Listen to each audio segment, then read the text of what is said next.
Welcome to The Man from Edom. This is episode 8 of our presentation of the individual who, according to Yahweh, as he revealed this through the prophet Isaiah, is the man who will arrive prior to God's return to save Israel.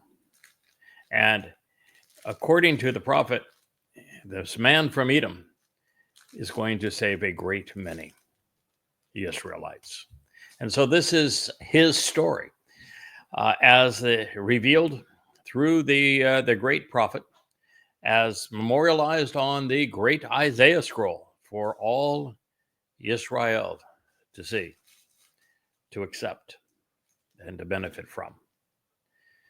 And so Yahweh wanted his people to appreciate why he had elected to engage in a relationship with a goy.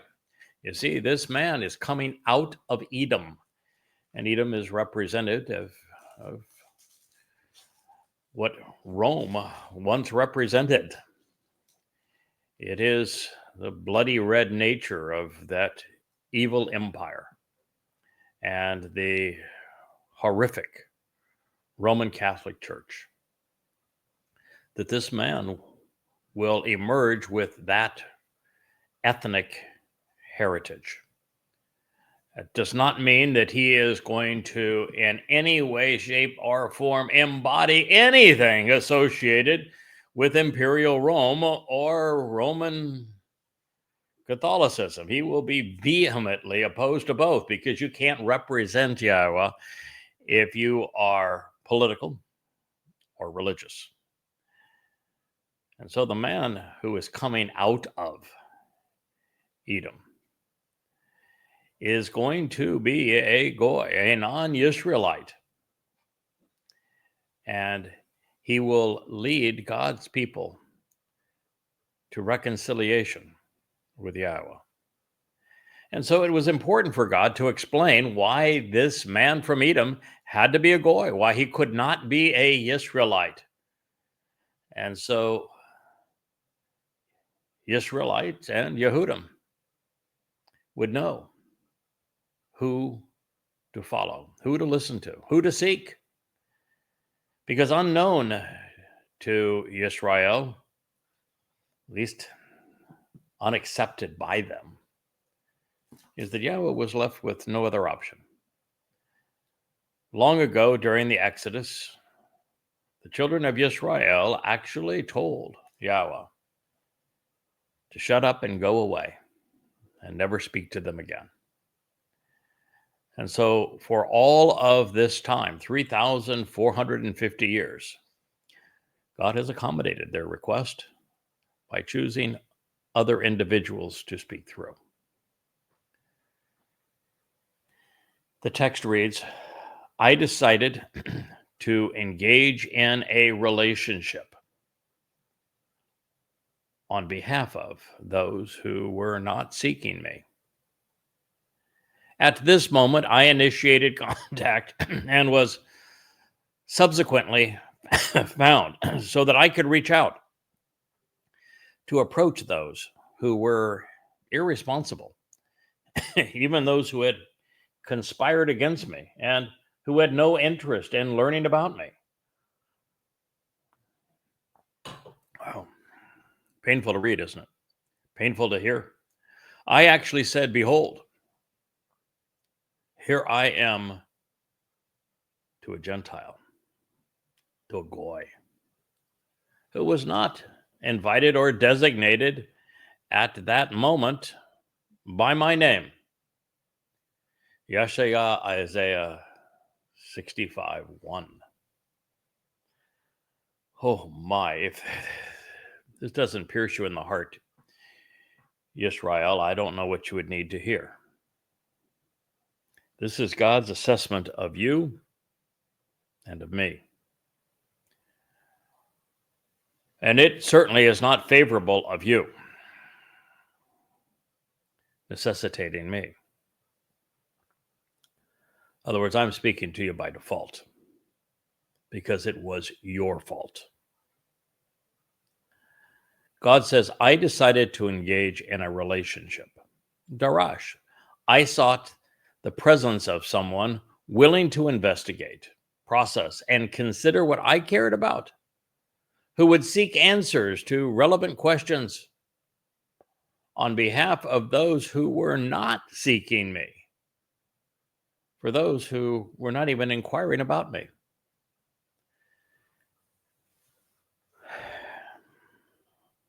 For my strengths and weaknesses, we all have plenty of both. One of the attributes that Yahweh found useful in me, maybe it's more of an attitude than an attribute, is that right from the beginning, I've not only had a willingness to investigate Yahweh's testimony, examining it from the oldest extant witnesses, the Dead Sea Scrolls, which were published right about the time that I began this project. That not only have I had the will and desire to engage on that basis, but also the desire and the will to go where God's words lead, even when they lead to places that are exceedingly unpopular, even to places that were unexpected. And that's what distinguished me. That is why I was chosen, is because I was willing to listen, to engage in a relationship with Yahweh, to investigate the information he had revealed through his prophets, to consider what God cared about, to seek answers to the most relevant questions.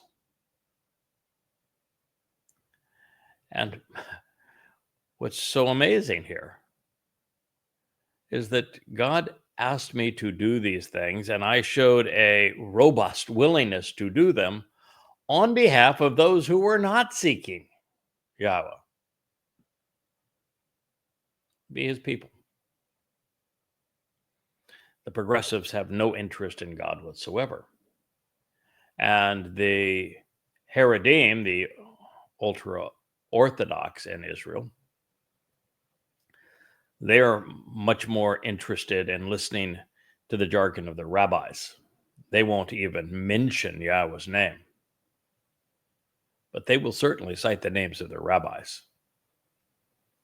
And so on those two extremes, there's no one seeking Yahweh. And then in the middle, you have people busy with their lives, and they're not even seeking Yahweh.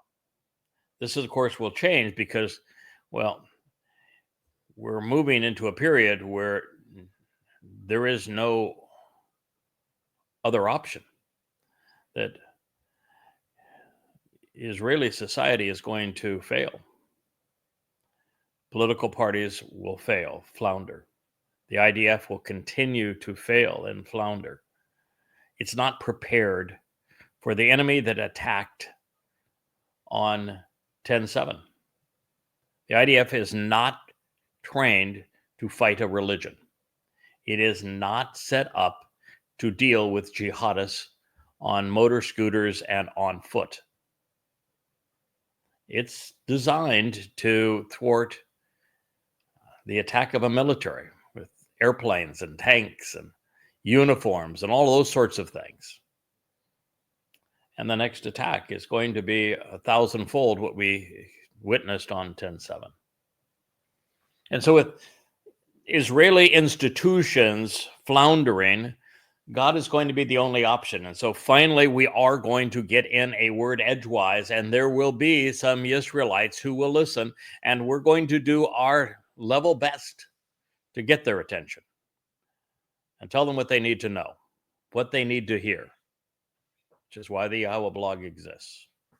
So God continues after saying, I decided to engage in a relationship. I sought the presence of someone willing to investigate, to process and consider what I cared about, who would seek answers to the relevant questions on behalf of those who were not seeking me. At this moment, I initiated contact, and I was subsequently found so that I could reach out. Boy, is that true. By the way, it's very often true, and it's almost always true with those who matter most, in the sense of performing a role that God wants accomplished at a time that is monumentally important to his people. And in this case, I was minding my own business. Man, you couldn't be more minding your own business than I was. I had gone from a businessman, I'd taken 2 companies public, something very few people have ever done. I was no longer engaged in business. I was a devout Christian. I was an evangelist. I taught Bible studies. I was the youngest ordained ruling elder. Man, I was up to my eyeballs. And I had walked completely away from it. I completely disassociated myself from Christianity because I realized that it was false, that there were way too many unresolvable questions that no one could answer, and that any one of which was lethal to the religion. And I thought it was foolish to continue to believe something that was obviously untrue. And I had gone from being very political and having very strong opinions about many things to recognizing that there was nobody worth supporting in politics. They were all egomaniacs, and that they only cared about themselves, and that there was no political party to be aligned with. And so I was apolitical, I was non-religious, I was no longer involved in business. And so I guess I was about as isolated as you could be at that point, and I had no clue what God's name was. And he initiated contact. I was just out there minding my own business. One day I was overlooking the ocean, and Yahowah walked right up, and I didn't see legs or feet, but certainly heard his voice. And he said, I want you to do something for me. And so he initiated the contact. I didn't know his name at the time. I responded initially by saying, nah, come on. First of all, what you're asking me to do, no one has ever survived. So, thanks, but no thanks. This doesn't very good idea to me. And said, besides, how do I know who you are? There's this voice in my head. Well, he managed to get my attention and convinced me that he was who he said he was. And we negotiated a deal. And that was 24 years ago. And here we are. And he's honored every aspect of his promise to me. And I think I've done a pretty darn good job of honoring my side of the equation as well. I represent that opening statement.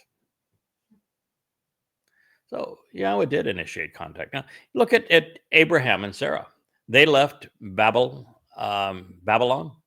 and so they were free from its religion and its politics and its culture. Well on their way out of town before Yahowah introduced himself to them. They were not out there seeking Yahowah. They had just walked away from the prerequisites of the covenant, religion and politics. And there they were. God initiated contact. Look at Moshe. He was immersed in the religious, political, economic, and militaristic culture of Mitzrayim, which we now call Egypt. And he had walked away, ran away, really, hated it, risked his life to try to thwart its implications on his people. And that's when Yahowah introduced himself to Moshe. He's just like me. He had no idea what God's name was at the time. Didn't know him at all. And yet Yahowah initiated contact, didn't he? We find the most important person in God's story being Dod. He sends Shamuel out to to find this individual. And God says, I want you to go to this particular man. His name is Yesai. And yeah, he's actually not a very good man. Says a lot of really stupid stuff. So that's why I judge him that way. And then, he said, I want you to inquire about his sons. And they went through each of his sons that were there with him. And Yahweh said, nope, nope, nope, nope, nope, nope, nope. And there was one son that wasn't there with him out there in Bethlehem, tended sheep. I mean, he was as isolated as he could possibly be. No discussion whatsoever about having a relationship with Yahweh at that point. There's no narrative. We know nothing about Dod's prior existence other than he was a shepherd. And he claims to have been a brave shepherd. And Yahweh initiates contact with him and then tells us why. And so this is very common for Yahweh to do this thing, to respond this way. And you can see the first person he reached out to was not a Jew, was he? Abraham and Sarah. Nope.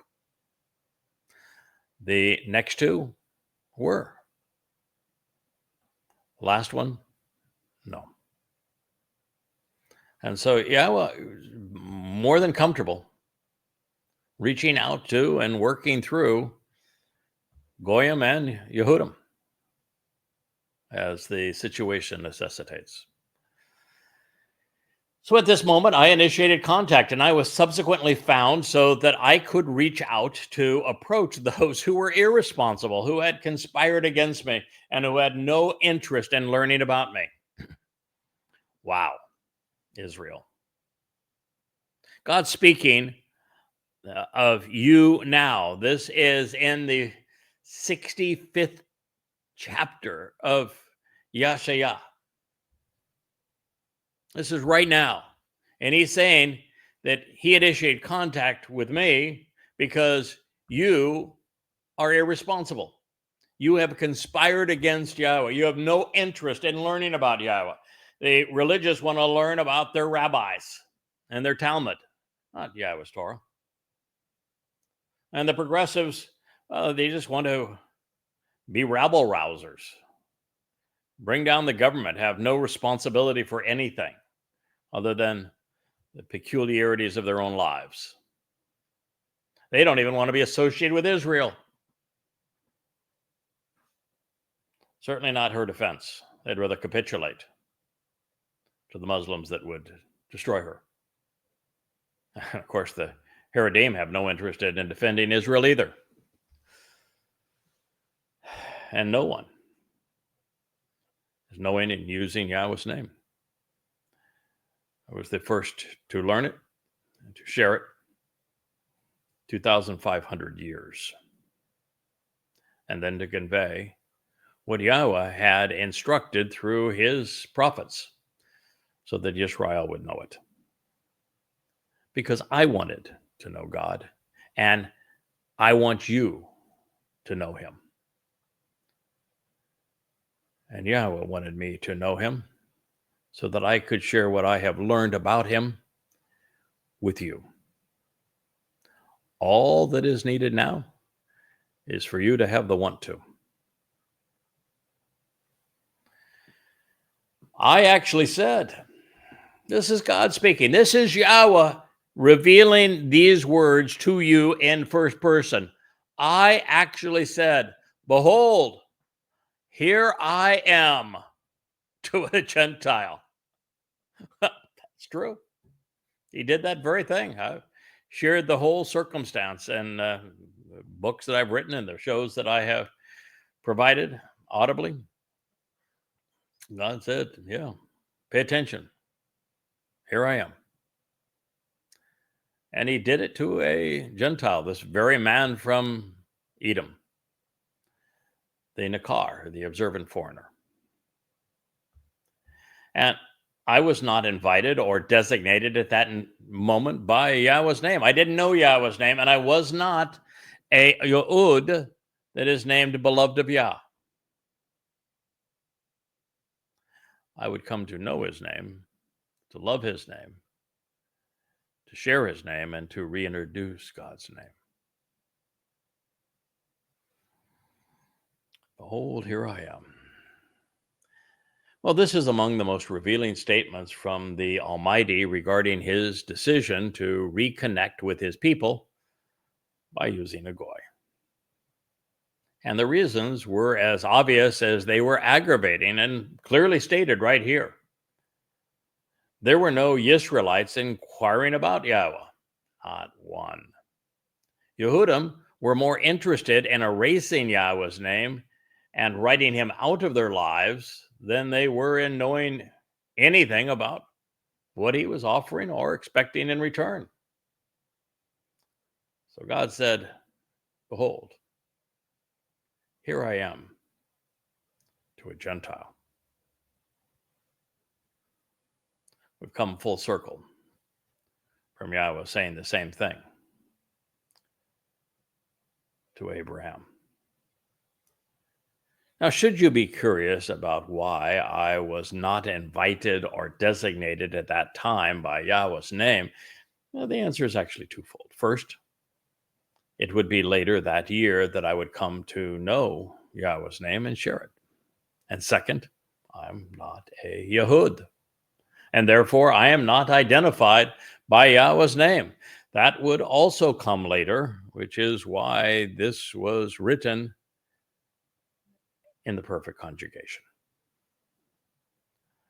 I am now more Yehud than almost any Yehud, if not any Yehud on the planet,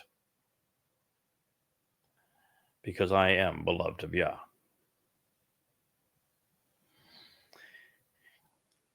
And that is something that should not be exclusive, and that Yahweh is more than willing to share. God did this because I had spread out my hands for the entirety of this time to stubborn, defiant, and rebellious people who walk in a way that is not good, following after their own thoughts and musings, their designs and institutions and intentions. Yeshayahu Isaiah 65:2. You know, you've heard the phrase, don't leave me hanging. Somebody reaches out their hand for a handshake and the person just turns away. They give you a high five and there's no response. Don't leave me hanging. Well, Israel, you've done worse than that. You've hung up on your God. You've turned your backs on him. So yes, Yahweh reached out. He opened up. He made known his hand for the entirety of this time, but it was to stubborn and defiant, rebellious people, obstinate, insolent, and insubordinate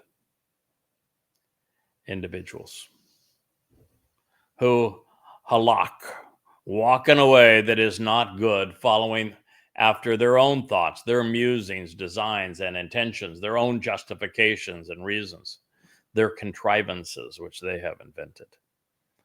Yeshayahu Isaiah 65:2. And so there you have it. Having failed to overcome the stubbornness of Jews for centuries, Yahweh tried a different approach. Had no choice, really.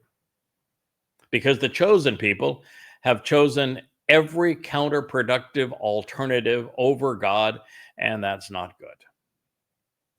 When the chosen people don't choose God in return, there's a long and horrible intermission.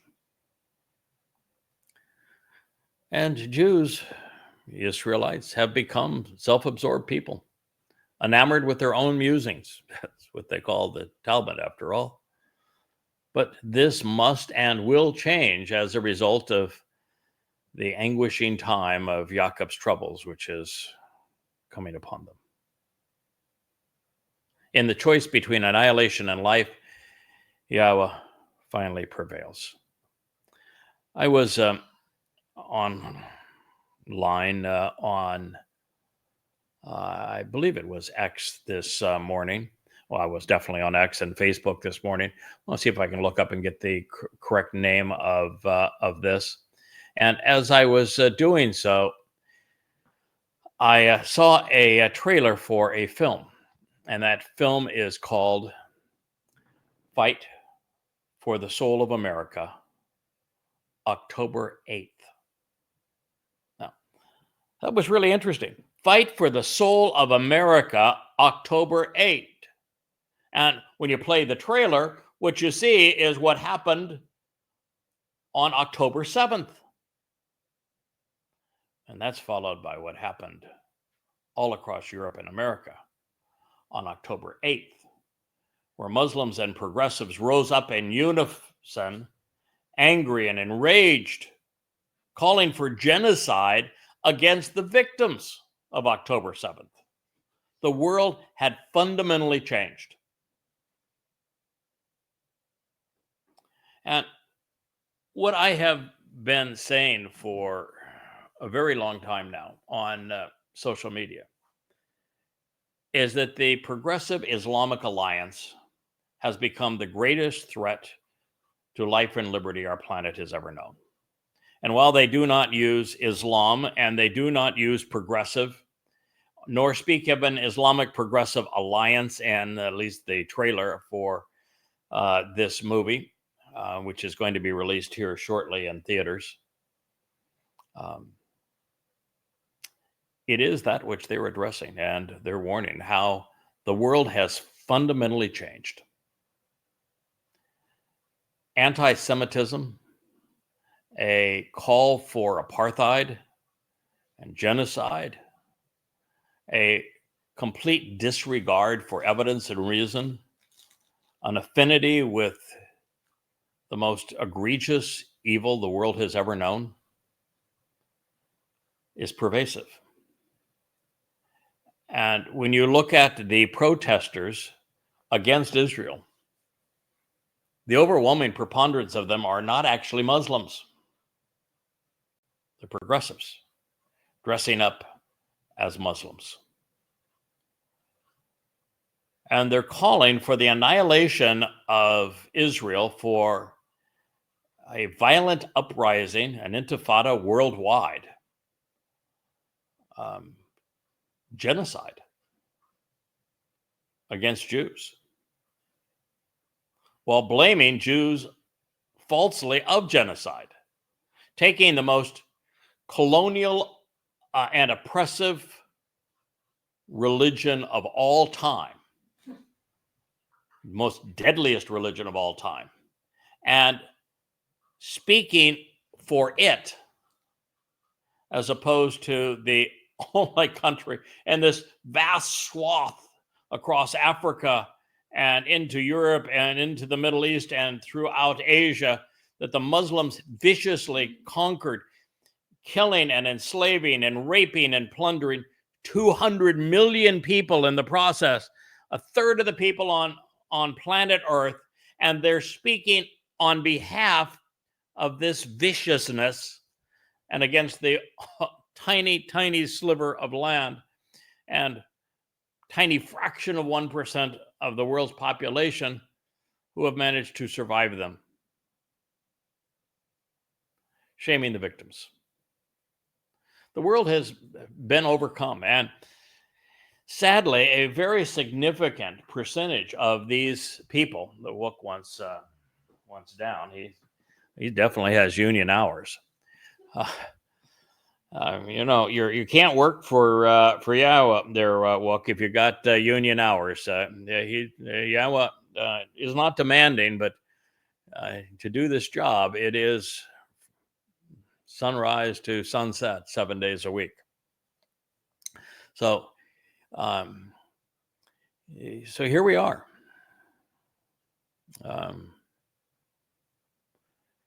And never in the history of this planet has rage against Israel and Jews been this grave.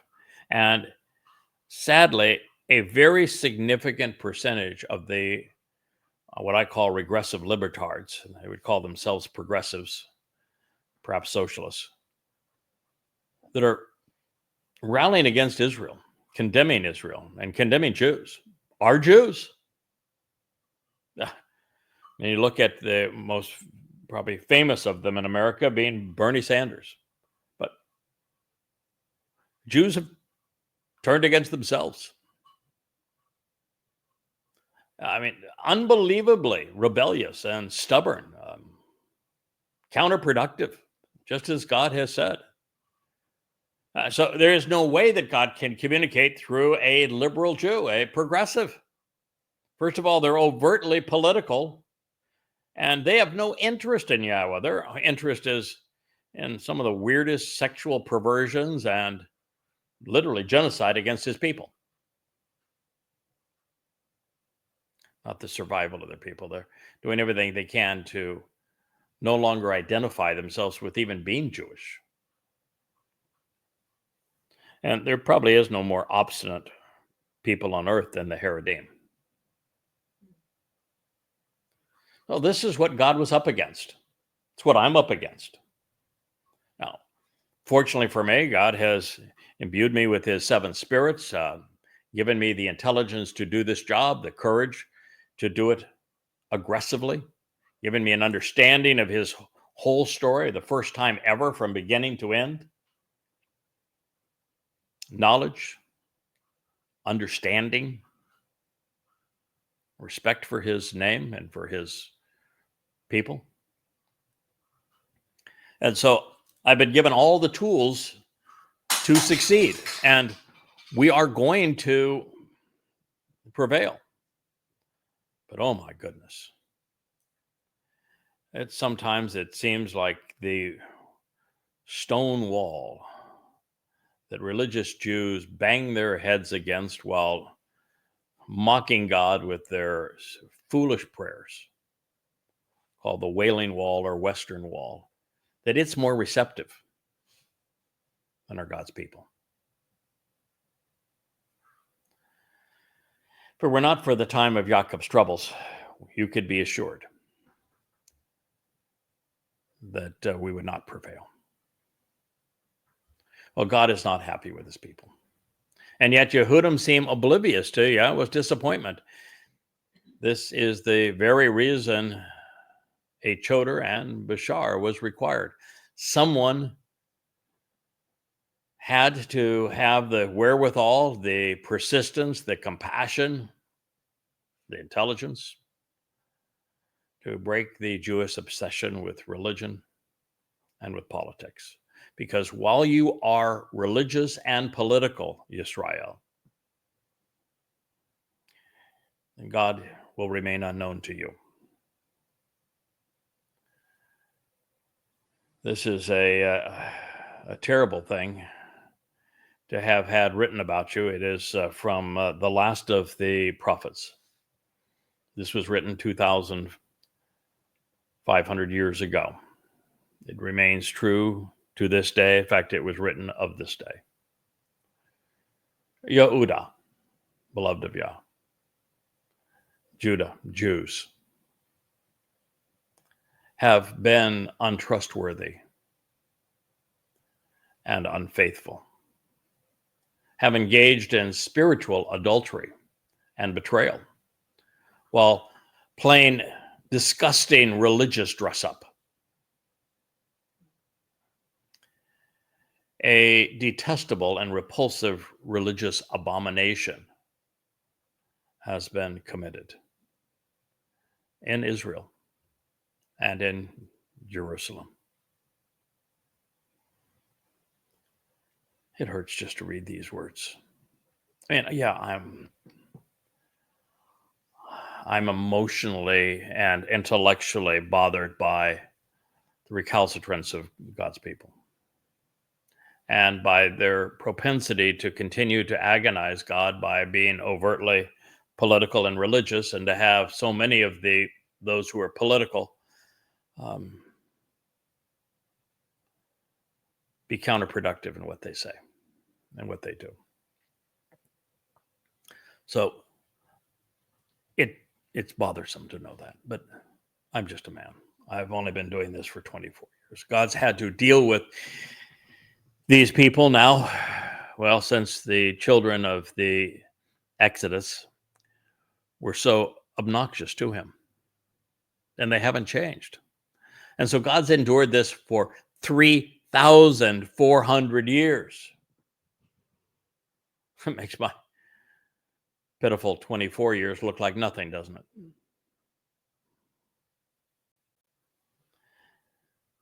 And so it is sad that the chosen people haven't chosen God. Israel, you have been untrustworthy. You have been spiritually unfaithful. You are a detestable and repulsive religious abomination. You are Toabah, a reprehensible, loathsome, and abhorrent form of religious worship, which is troubling and false, confusing and misleading. And you've committed this crime in Israel and within Jerusalem. Yeah, that's God's view of his people, of Jews, Israelis.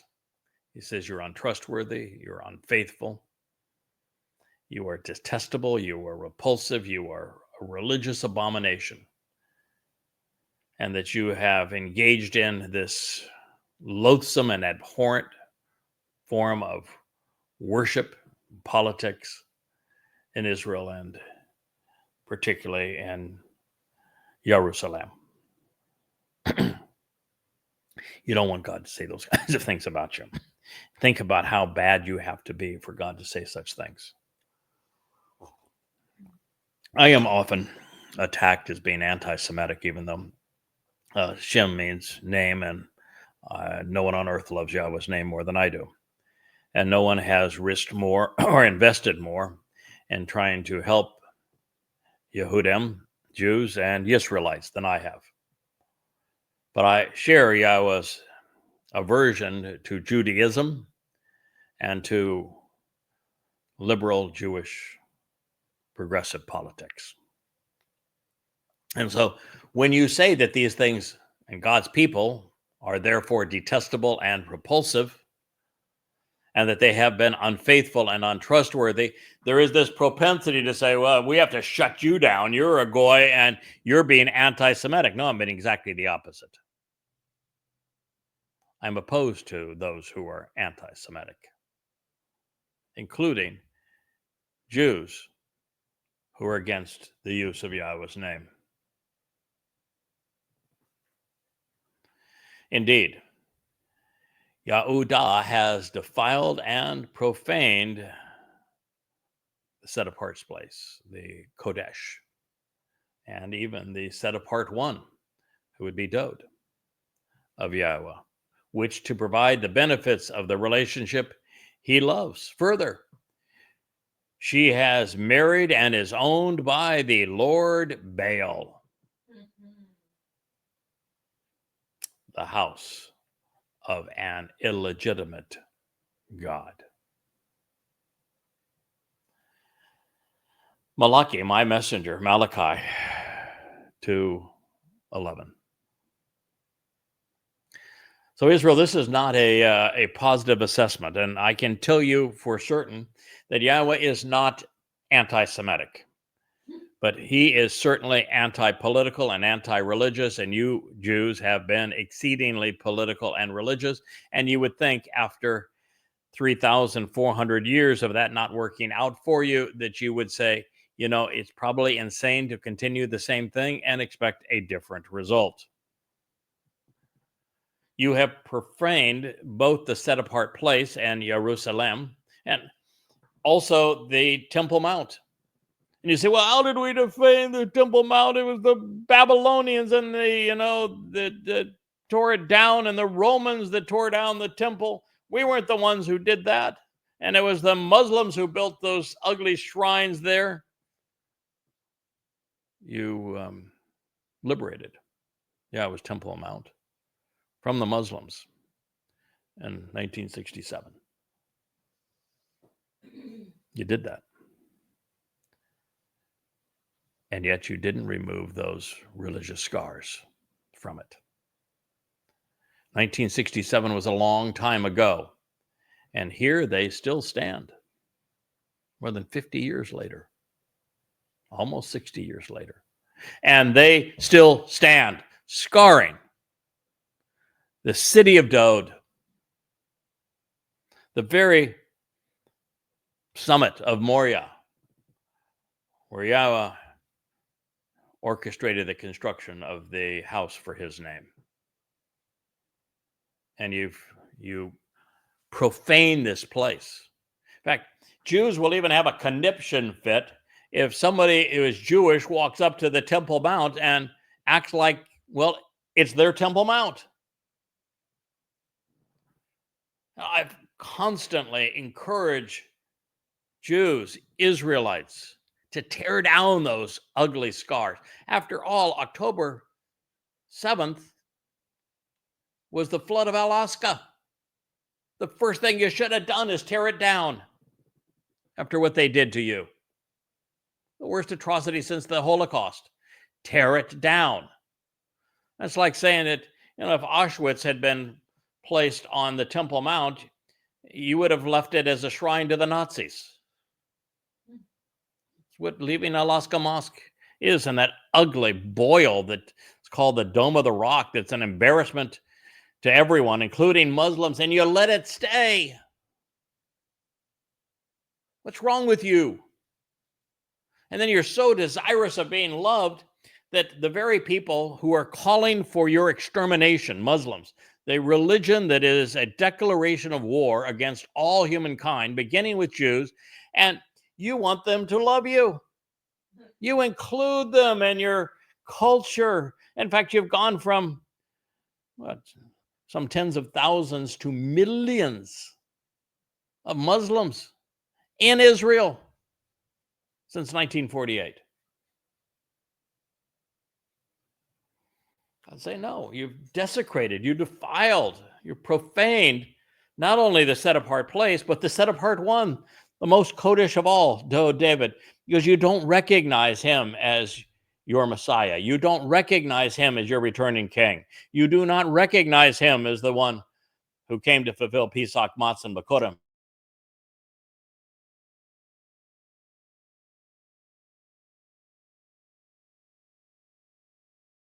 Him as the Son of God.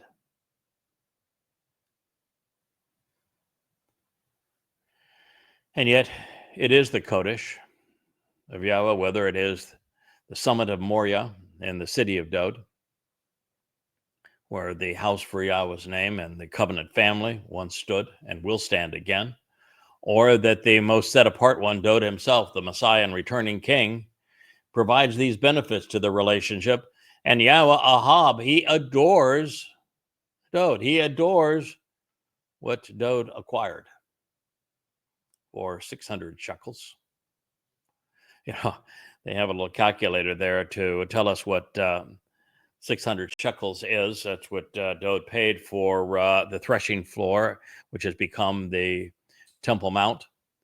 And it is $700,000 today. You have the receipts. The land deed. Yeah, you have the receipts, Israel. Capitalize on it. Show it. This is the receipt. We bought this. It's ours. Remove that scum. Further, according to God, his people, Yisrael, is now in a relationship with Lord Baal. The stupidity of it all. Religious Jews set a seat for Elia at their Passover Seder.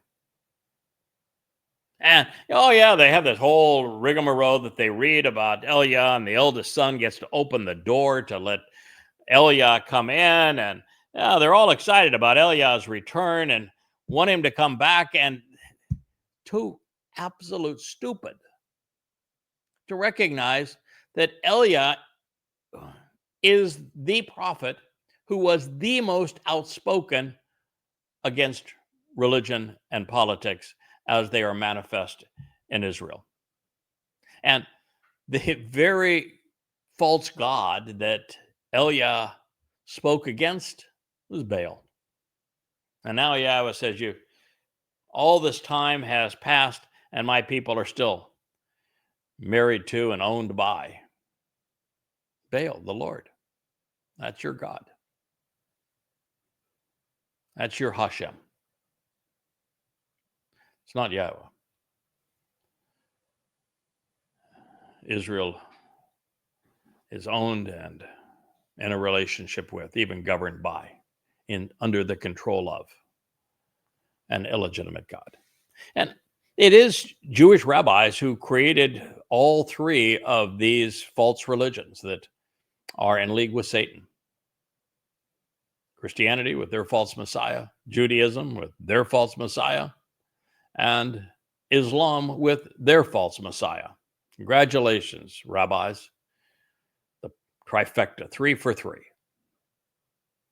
Of course, you were actually instrumental in creating socialism and communism that has manifest today as woke progressivism. 4 for 4. Since this is Yahweh's assessment of Yahudim, Jews, they are not who they purport to be. God is unequivocal, plainly stating that the people he chose not to respond in kind.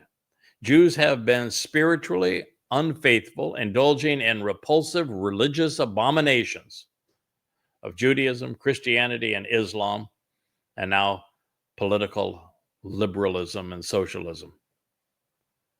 They have and continue to profane Jerusalem and Yisrael, a place that Yahweh loves, and David, the son that Yahweh adores. And then to assure that there would be no mistaking the fact that he was condemning his people's propensity to be religious, God announced that Israelites were owned and operated by the Lord Baal, the illegitimate god more commonly known as Satan.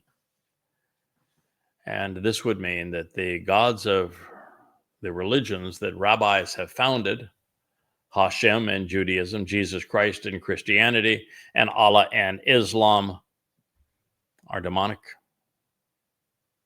phony, adversarial. Speaking of the Talmud, the New Testament, and the Quran, perhaps even of X, we find. And so, you have wearied God. You have worn him out. You have exhausted and troubled God with your words. But you say, in what way have we exhausted and troubled him? That's exactly what the rabbi said. Oh, yeah, no, every time that you correctly point out that God has nothing to do with them and is disgusted by them. Oh, in what way could that possibly be? Yeah, they say they don't need to be in the IDF because their Talmud studies are all that's keeping Israel safe. When God would puke all over their God-forsaken Talmud. Hates it, despises them. And this is God's answer. By you saying, all of those who engage in shouting with fellow countrymen, no matter how wrong, benefit as if they are moral and good in the sight of Yahweh, because he is pleased with them. Yeah, that's their answer, all right. Yeah, we are the righteous ones, and because we're right in the eyes of our G-D, and we're the ones out here that can do no wrong. We're the moral and good ones, and God is really pleased with what we're doing. We are the ones that are protecting Israel when God despises them. Cognitive dissonance. They are the opposite. They perceive themselves as the antithesis of what they really are. Or God says, where is the God of the mishpat who decides what is right and wrong, vindicating, convicting, and just? Yeah, the rabbis have taken the approach that free will and all, God's a proponent of free will, therefore they should be able to vote, and the majority wins. And if there are 2 or 3 rabbis that see something contradictory to God and they outvote God, then their way prevails. And so, where's the God of the mishpat? We have our own. We have decided what is right and wrong, vindicating and convicting and just. And we haven't heard from you in a very long time. So, where are you anyway on this stuff? We know where we are. Where are you? Malachi, my messenger, Malachi 2:17. Well, this is one of the greatest crimes ever committed. Rabbis not only spewed out millions of words in the conceptions of Judaism, Christianity, and Islam, they attributed their false characterizations to God. In Judaism, they went so far as to call their Talmud Torah. Talk about reprehensible. Rather than listen to Yahweh, they shouted over him. The first claim that Yahweh is rebuking is the false notion that Jews who go along with the rabbinical program and with the halak traditions, the mishpat, are moral, that they're good and righteous. God is lambasting the view that he is pleased with the religious. They claim it, Yahweh denies it. Who do you suppose is right? The second religious assessment God is denouncing is that men have earned the right to determine mishpat, what is right and wrong. Just because God is avoiding them, however, it does not mean that they have replaced him. What it means is the rabbis are annoying him, which is why he has nothing to say to them. Oh, that would require thinking, wouldn't it? Maybe a little morality. I don't have any of that.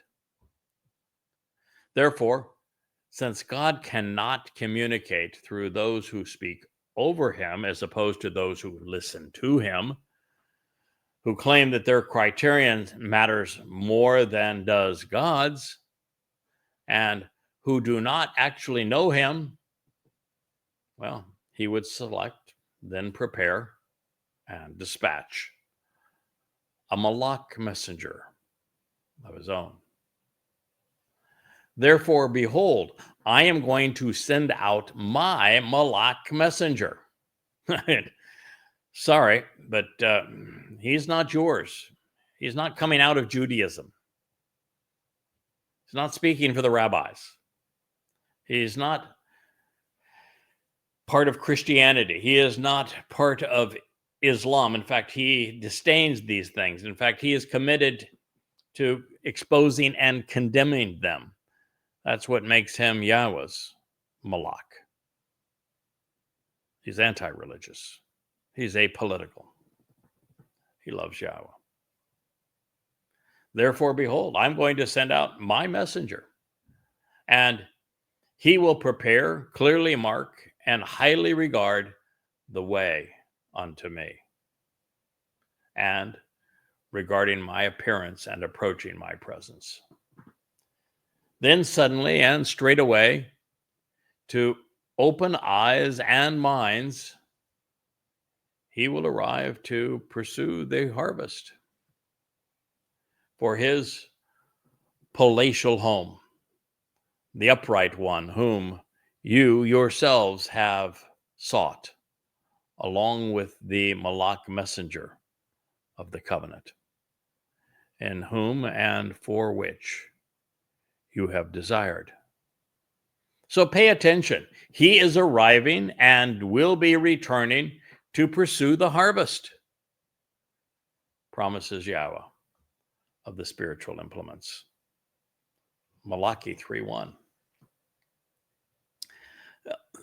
There is no question God has been clear on this. This is a big deal to him. His people wouldn't listen. They were in full-scale rebellion even to this moment. And so he introduced himself to a goy who would listen to him, who would pursue what he wanted said and done. And therefore, Yahweh is sending out his messenger because he is diametrically opposed to the religious and political of his people. And Yahweh is committed to preparing and clearly demarcating, even highly regarding this individual, because it is through him that God will prepare, highlight, and respect, turn towards the very means to approach the way to God through the covenant, by way of the Moed Mikre, by recognition of Yahweh's name and those contributions. And this is the one that's going to lift up that raised highway unto God. He will clearly demark and prepare the way unto Yahweh. And he will acknowledge and respect God's approach, his appearance, which will occur with Dode on Yom Kippurim in year 6000 Yah, which is October 2nd, 2033. Then suddenly and straight away, to open eyes and minds, he's going to arrive to pursue the harvest on behalf of his palatial home, this upright one, whom you yourselves have sought, along with the Malach messenger of the covenant. The upright one, who Israel should have sought. The one with the most palatial of all homes, with a royal residence, is Dode. And it is by understanding the things of Dode, conveying the things that pertain to Dode, having a full appreciation and knowledge and understanding, comprehension of what Yahweh and Dode have accomplished, where Dode's palatial home is going to be, how it relates to Yahweh's, how it's connected on the ridgeline of Zion and the signs posted along the way. How these two homes play out together, particularly as revealed in 2 Samuel 7. And this is the return of the Messiah and King that God is speaking. And Dode is willing to share this palatial and royal residence. And it is the job of Yahweh's Malach, his messenger, to point these things out to you. And he is actually the messenger of the covenant. Today, there is one of him. If you go back more than 24 years, there were none of him.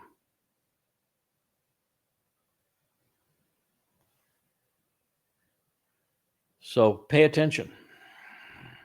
He is arriving and will be returning to pursue the harvest. Shabuah and Teruah. And this is the promise of Yahweh, of the spiritual implements. Now, recognizing that Yahweh expressly agreed to go away and not speak directly to his wayward and rebellious children under the prior and present circumstances, and realizing that there hasn't been a single Israelite interested in this entire intervening period who is willing to listen and respond to God, as we approach this rather important juncture, Yahweh was left with a singular rational option, and he capitalized upon it.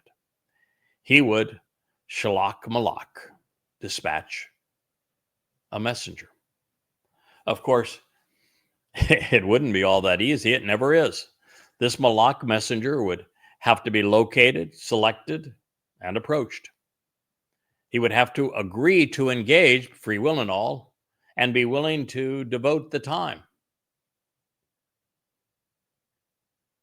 Currently, well, over 1,250 80-hour, sometimes 90-hour weeks and counting. It's 103,000 hours to this point. A lot of time. I'm 70 years old, and I still get up before the sun, and I'm still working away at sharing Yahweh's message with his people well after the sun sets in the evening. And I do it 7 days a week. And I don't do it for me. I know Yahweh. I know the whole story from beginning to end. Certainly I enjoy the more I learn, the more I understand, the more fun it is, the more rewarding it is. Certainly it's a positive thing to do those, but nobody engages on X for fun. No one says, you know what I think I'm going to do for a really good time?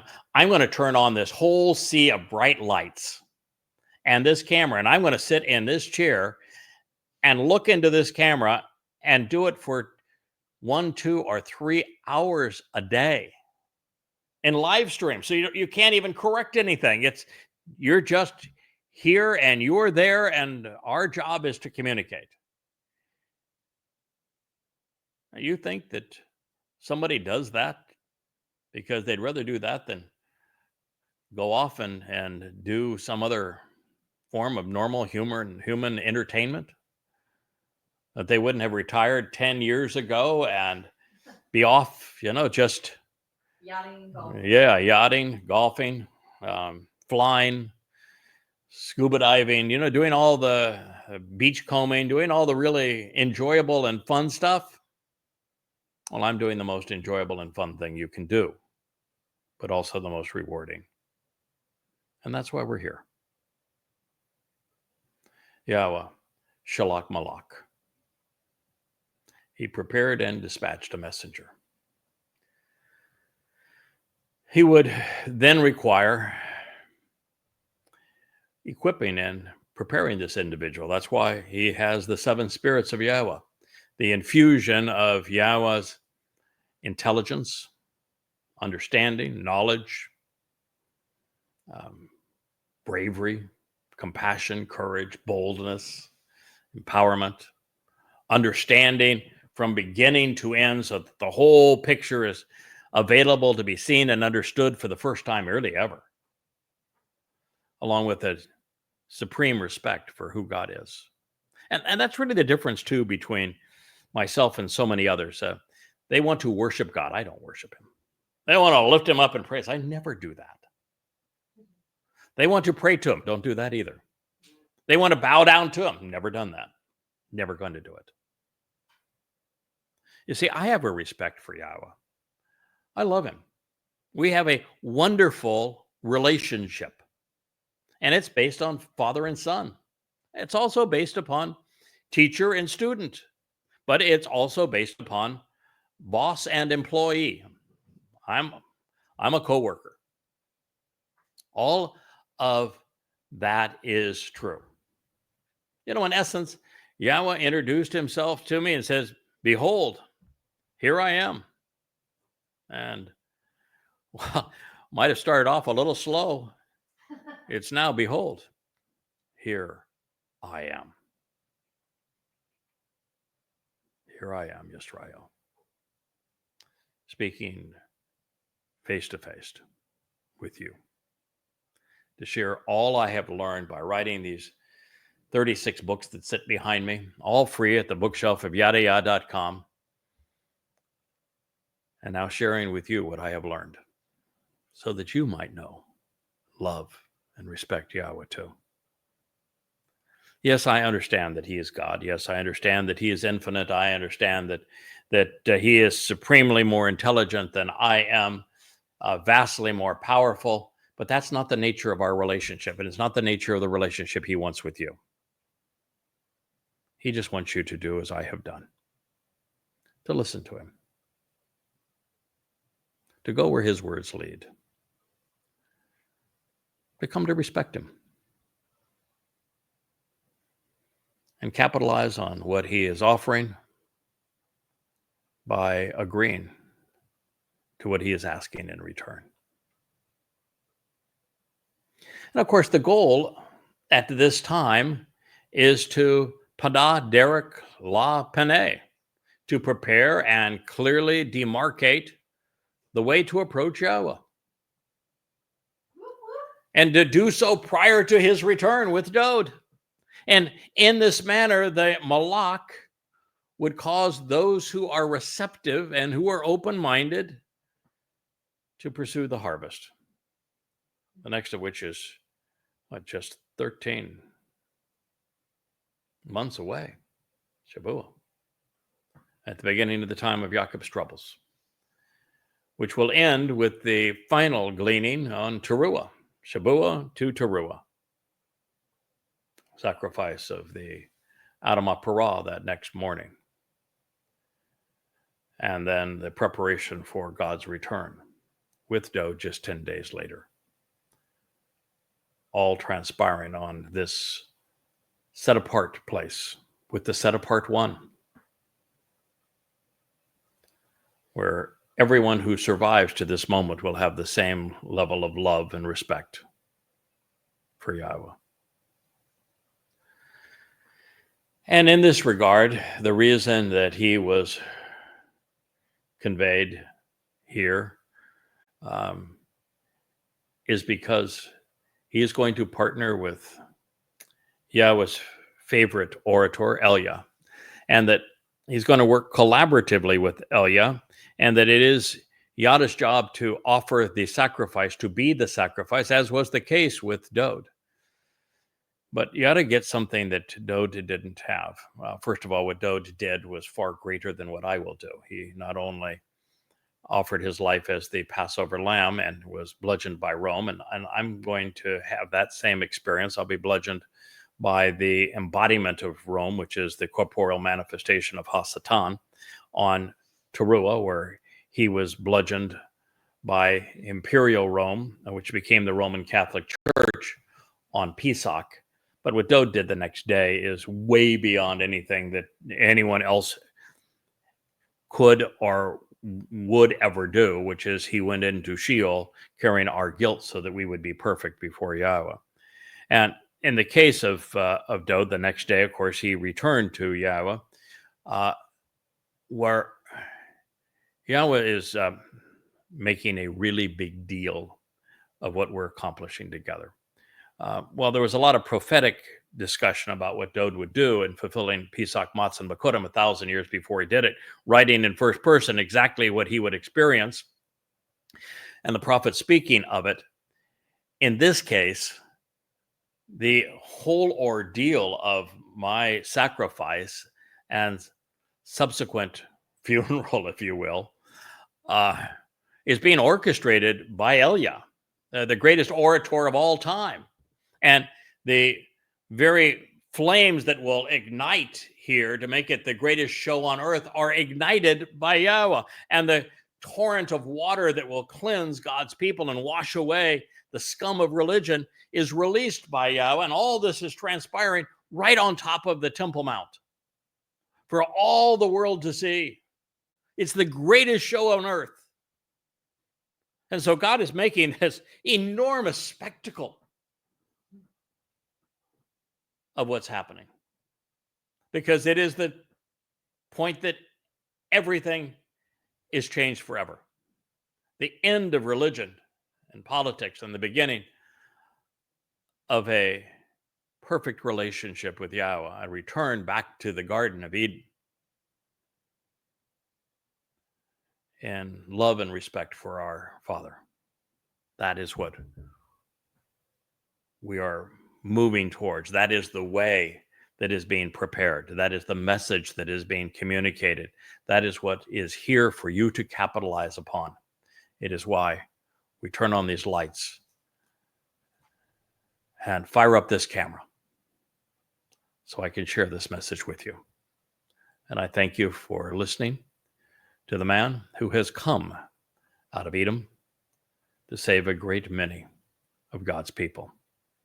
I am the man from Edom, and I thank you for listening.